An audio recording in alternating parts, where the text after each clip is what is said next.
그동안 국민의힘의 제안을 보면 21대 후반기 원구성을 인정해달라.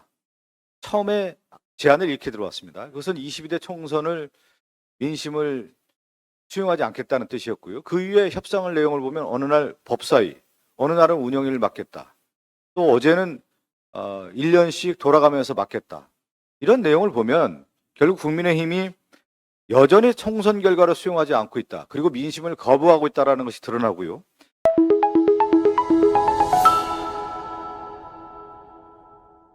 원구성과 관련해서 한 말씀 드리겠습니다.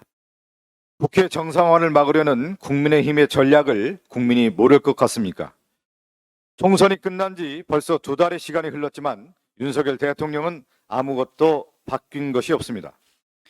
국민의 심판을 받아도 바뀌지 않는 권력을 이제 어떻게 해야 할까요? 국민의힘도 마찬가지입니다. 역대 여당 중에 가장 큰 패배를 당하고 가장 적은 의석수를 확보했지만 여전히 국민의 뜻을 헤아리지 못하고 있습니다. 무능하고 무책임한 대통령의 호위부대 역할을 계속 자임한다면 국민이 가만히 있지 않을 것입니다. 지난 2달 동안 국민의힘이 한 일이 무엇입니까? 원구성을 거부하고 국회 정상화를 보이콧한 것이 전부입니다. 국정을 책임져야 할 여당의 본분을 잊고 밖으로만 나돌고 있습니다. 짝퉁 투기를 만들고 상임위를 거부하고 있습니다. 대통령은 국회가 통과시킨 해병대원 특검법에 거부권을 행사했고 김건희 여사의 뇌물수수 사건을 권익위를 동원해 셀프 면죄부까지 주며 국민의 분노를 키우고 있습니다. 국민의힘이 진정으로 나라를 생각하는 정통 보수 세력이라면 이런 파행적인 국정을 그냥 지켜봐야 되겠습니까? 대통령의 거수기가 아니라 국민의 선택을 받은 헌법기관답게 행동하십시오. 그동안 국민의힘의 제안을 보면 21대 후반기 원구성을 인정해달라.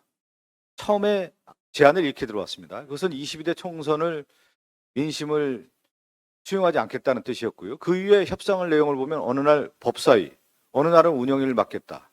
또 어제는 1년씩 돌아가면서 맡겠다.